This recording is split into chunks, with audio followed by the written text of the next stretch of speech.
ومن اور جہاں سے حیثو آپ جہاں بھی ہو خرجتا آپ نکلیں فولی پس پھیر لیا کریں. فا کا مطلب ہوتا ہے پھس. پس جہاں بھی قرآن پاک میں لفظ فا آئے گا نا، فے زبر فا، اس کا مطلب ہے پس. اور جہاں بھی وا آئے گا اس کا مطلب ہے اور. وجہ کا اپنا چہرہ شطر المسجد الحرام. شطر کا مطلب ہوتا ہے رخ کرنا، تو اپنا چہرہ کر لیجئے المسجد الحرام، مسجد حرام کی طرف. وَإِنَّهُ اور بے شک للحق یہ حق ہے من ربک آپ کے رب کی طرف سے. وَمَا اللَّهُ اور نہیں ہے اللہ تعالیٰ بغافل بے خبر عما تعملون ان اعمال سے جو تم کرتے ہو. جہاں کہیں بھی ہو آپ اپنا رخ اسی طرف پھیر لیجیے.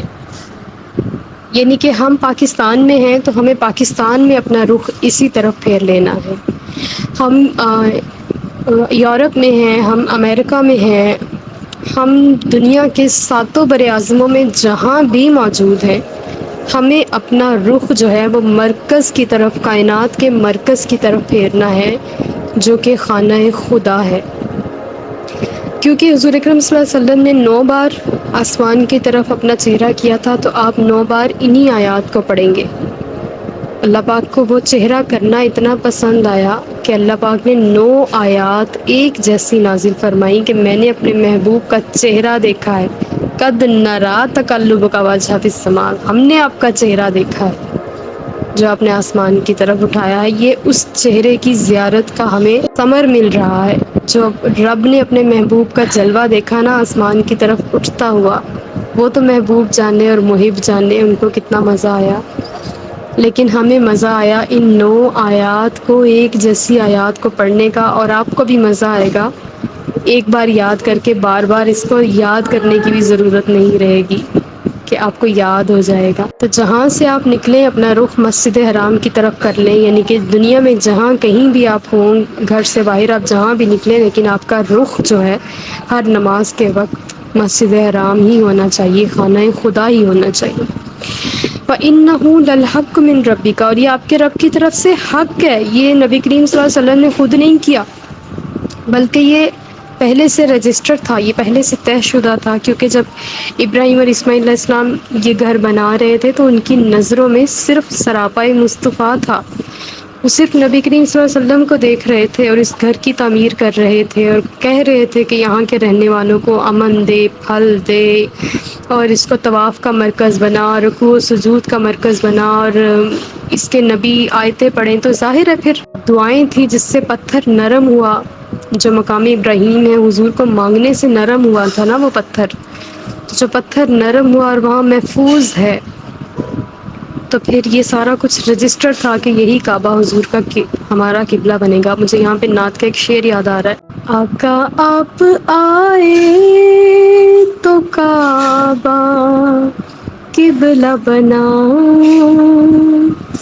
ورنہ پہلے تو تھا صنم خانہ. بس اب تو طیبہ بلا لو جانا نا، آقا جانا نا، اب تو طیبہ بلا لو جانا نا. اس سے پہلے خانہ کعبہ میں 360 بت تھے اور ان کی پوجا کی جاتی تھی. لیکن جب نبی کریم صلی اللہ علیہ وسلم مکہ فتح کر کے تشریف لائے تو آپ نے وہ سارے بت گرائے. اور یہاں پہ بڑی پیاری بات مجھے یاد آ گئی.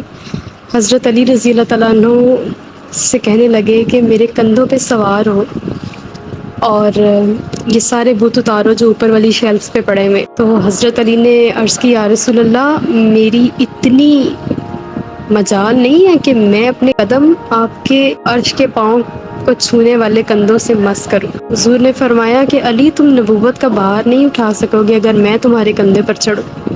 تم تو میرے بھائی ہو، تم چڑھو. صرف حضرت علی کو اجازت تھی اور ان کے بچوں کو کہ حضور کے کندھوں کی سواری کرتے. بس کائنات میں کوئی شخص نہیں تھا جو حضور کے کندھوں کو چھوتا. تو حضرت علی جب سوار ہوئے حضور کے مبارک دوش پہ، آپ سے حضور اکرم صلی اللہ علیہ وسلم نے پوچھا علی کہاں تک نظر گئی؟ تو کہنے لگے یا رسول اللہ حکم دے تو عرش کا پایا پکڑ لوں۔ سبحان اللہ، یہ شان ہے حضور کے دوش اقدس کی کہ علی سوار ہوں تو عرش کے پائے تک پہنچ جاتے۔ ومن حیث اور جہاں سے خرجتا آپ نکلے، فولی پس موڑ لیا کریں وجہ کا اپنا چہرہ، شطر المسجد الحرام مسجد حرام کی طرف، وحیث اور جہاں کہیں بھی ما کنتم آپ ہو، فولو پس پھیر لیا کریں وجوہکم اپنا چہرہ، شطرہ اسی طرف، لئلا تاکہ نہ رہے، یکونا نہ رہے، للناسی لوگوں کو، علیکم تم پر، حجتن کوئی اعتراض، الا الذین مگر وہ لوگ، ظلموا جنہوں نے ظلم کیا، ناانصافی کی، منہم ان میں سے، فلا تخشوہم پس ان سے نہ ڈرو، واخشونی اور مجھ سے ڈرو، ولیتم اور تاکہ میں پوری کر دوں نعمتی اپنی نعمت کو، علیکم تم پر، ولعلکم تہتدون اور تاکہ تم ہدایت پاؤ، سیدھی راہ پاؤ۔ یہ پورا رکوع ہی اسی حکم کے لیے ہے کہ اپنا رخ جو ہے خانہ خدا کی طرف پھیر لو۔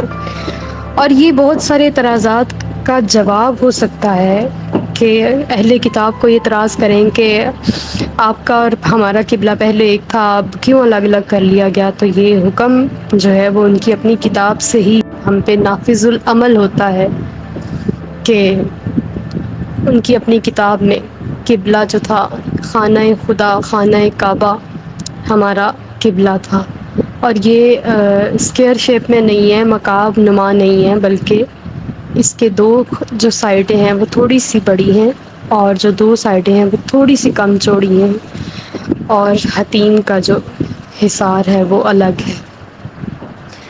تو جہاں کہیں بھی ہو اپنا رخ ادھر کر لو۔ اب اس سے ہمیں ایک تھوڑا سا آرڈر بھی ملتا ہے کہ ہم اپنے اپنے گوگل میپ کھولیں اور اپنا اپنا جائے نماز چیک کریں، اپنے اپنے موبائل کو اس سمت میں رکھ کے گوگل میپ پہ خانہ کعبہ کو ہم جو اس کا انڈیکیٹر ہے اس کو رکھ کے اپنے اپنے جائے نماز ٹھیک کریں اور اپنے اپنے قبلے درست کریں، کیونکہ ہم سارے ہی تھوڑا بہت گڑبڑ کرتے ہیں۔ اس لیے ہمیں قرآن پاک میں 9 آیات جو نازل فرمائی گئی ہیں اس میں ہمیں ظاہر ہے کوئی بھی قرآن پاک کا آرڈر جو ہو سکتا ہے وہ صرف 1400 سال پہلے تک کے لیے نہیں ہے، وہ تا قیامت کے لیے ہے۔ تو ہمارے لیے اس آیت میں جو حکم ہے وہ یہ ہے کہ ہم اپنے اپنے جائے نماز ٹھیک کریں، اپنے اپنے قبلے درست کریں، اپنے اپنے انڈیکیٹر کے ساتھ چیک کریں ایگزیکٹ کہ ہمارا قبلہ ہمارے گھر سے کہاں بنتا ہے۔ تو فیصل آباد والوں کے لیے بھی میں تھوڑا سا بتانا چاہوں گی کہ ہم لوگ تھوڑا ٹیڑھا کرتے ہیں اور ہم کارنر پہ نماز پڑھتے ہیں، یہ غلط ہے۔ ہمیں کارنر سے بھی تھوڑا سا زیادہ جو ہے نا بائیں طرف کو کرنا ہے۔ تو آپ سب بھی اپنا قبلہ جو ہے اس کو دیکھیں، آپ کا رخ کدھر ہے، اور رخ سے بڑا فرق پڑتا ہے عبادت میں۔ جب ہمارا رخ ہمارے اوریجنل گھر کی طرف ہوگا، آپ کو پتہ ہے کہ پاکستان والوں کا جو رخ بنتا ہے نا خانہ کعبہ کی طرف، وہ حجر اسود والا بنتا ہے، حجر اسود کی کارنر والا اور خانہ کعبہ کے دروازے والا۔ تو ہم کتنے لکی ہیں کہ ہم اپنے رب کے گھر کے دروازے پہ کھڑے ہیں۔ جب جائے نماز پہ کھڑے ہوتے ہیں تو اپنے رب کے گھر کے دروازے پہ کھڑے ہوتے ہیں، تو دروازے پہ کھڑے ہونے والے کو رب دھتکارتا نہیں ہے، وہ کسی کو خالی نہیں بھیجتا، وہ لٹا کے کچھ نہ کچھ دے کے بھیجتا ہے۔ تو ہمیں بھی اپنے رخ سیدھے کرنے ہیں، ہمیں اپنا رخ جو ہے اپنے پیارے رب کے سامنے کرنا ہے، ہم نے اس کو منانا ہے۔ ہم نے نماز خالی نہیں پڑھنی، ہم نے اس کو منانا ہے، اپنے لیے صرف اللہ ہی کو رب پسند کرنا ہے، اور اسی کے دین کو اور اسی کے محبوب کو اور اسی کے قبلے کو اور اسی کی نماز کو ہماری جو پریورٹی ہونی چاہیے، ہماری ترجیحات جو ہونی چاہیے، وہ سارا کچھ اللہ اور اللہ والے ہی ہونے چاہیے۔ ہماری ساری زندگی اسی رخ پہ رہنی چاہیے، جو رخ ہمیں ہمارے رب نے دے دیا ہے۔ ہمیں اس پر شکر گزار ہونے کا یہی طریقہ ہے کہ ہم اس راستے پر کھڑے ہو جائیں جو ہمارے رب نے ہمیں دیا ہے۔ تو یہ ہماری طرف سے اظہار تشکر بھی ہوگا اور ہمارے رب کو منانے کا ایک ذریعہ بھی ہوگا۔ تو بار بار ان آیات میں ایک ہی بات ہے کہ اگر آپ لوگ اس خانہ خدا کی طرف منہ نہیں کرو گے تو پھر اعتراضات اٹھائے جائیں گے کہ اگر نبی الگ نسل سے آئے ہیں، الگ طریق سے آئے ہیں، تو پھر ان کا قبلہ کیوں بیت المقدس ہے، ہمارے قبلے کی طرف منہ کر کے کیوں نماز پڑھتے ہیں؟ یہ اعتراض کا جواب ہو جائے گا کہ ہم اگر بنی اسماعیل سے ہمارے نبی تشریف لائے ہیں تو ہمارا قبلہ بھی وہ ہے جو اسماعیل علیہ السلام نے بنایا تھا، اس لیے ہم دین ابراہیمی پر ہیں، اور سارے اعتراضات کے رد ہو جائیں گے۔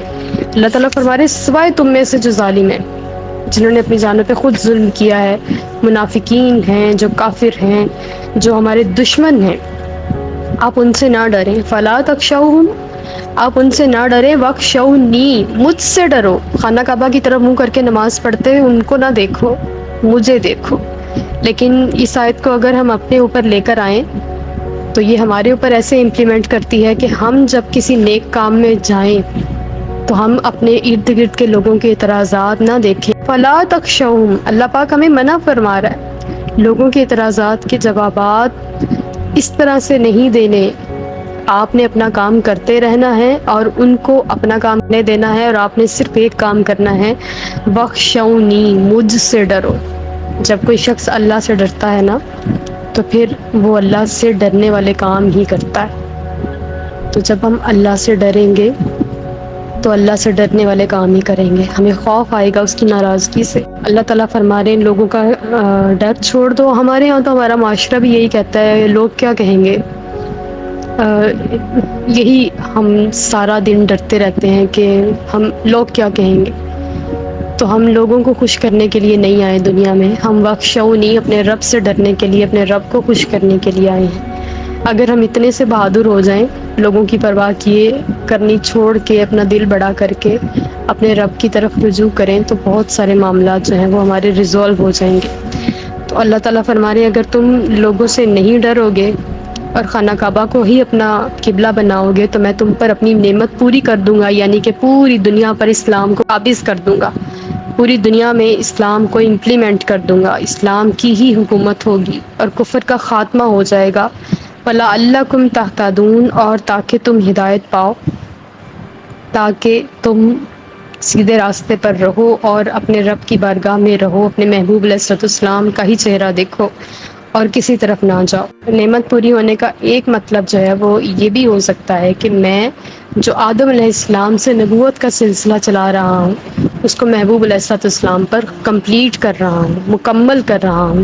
اب کسی نبی کی ضرورت نہیں رہی کائنات میں، اب جو بھی ہوں گے وہ اولیاء کرام ہوں گے، وہ ولایت ہوگی اور جو تا قیامت تک چلے گی، اور امام ہوں گے جو امام مہدی کی صورت میں آخری امام جو ہیں وہ تشریف لائیں گے۔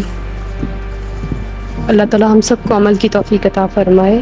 کما، جیسے کہ ارسلنا، ہم نے بھیجا، فیکم، تم میں، رسولا منکم، تم میں سے رسول، یتلو، جو پڑھ کر سناتا ہے، علیکم، تمہیں، آیاتنا، ہماری آیتیں، ویزکیکم، اور تمہیں پاک کرتا ہے، ویعلمکم الکتاب، اور تمہیں کتاب سکھاتا ہے، والحکمت، اور حکمت، ویعلمکم، اور تمہیں سکھاتا ہے، ما لم تکونوا تعلمون، جو تم نہیں جانتے۔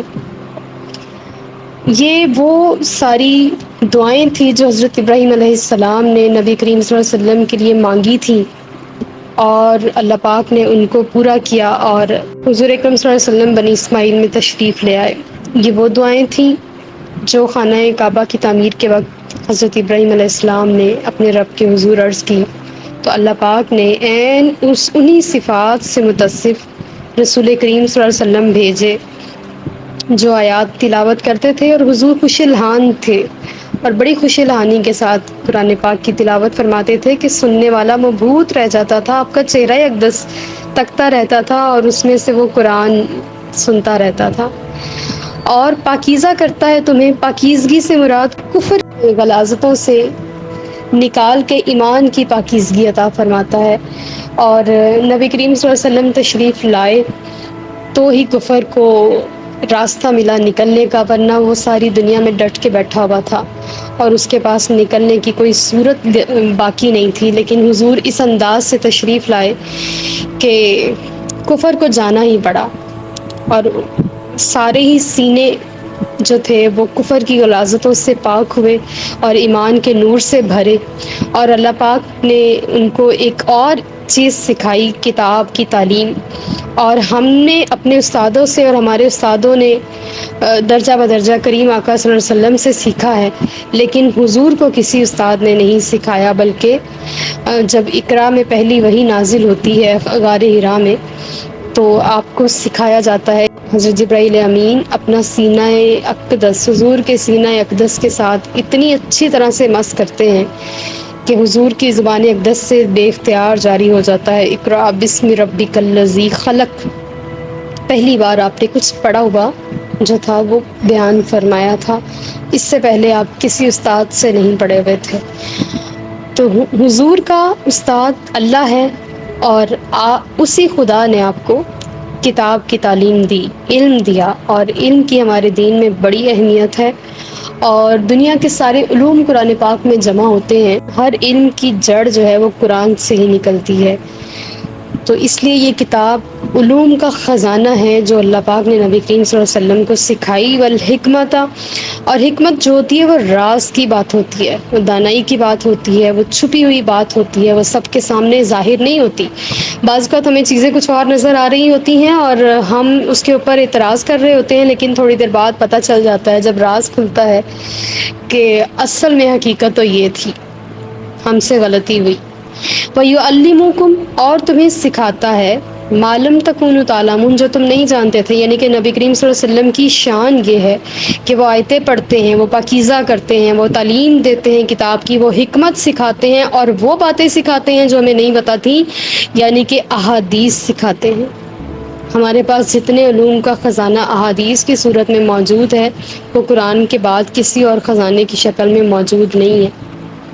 تو نبی کریم صلی اللہ علیہ وسلم ہمیں اپنی احادیث سکھاتے ہیں، وہ باتیں سکھاتے ہیں جو ہمیں پہلے سے علم نہیں تھی، اور وہ رازوں سے پردہ اٹھاتے ہیں جو پہلے سے اللہ پاک نے چھپا رکھے تھے۔ تو کریم آقا صلی اللہ علیہ وسلم کی شانیں بیان ہوئی ہیں، حضور کی نعتیں بیان ہوئی ہیں اس ایک آیت میں۔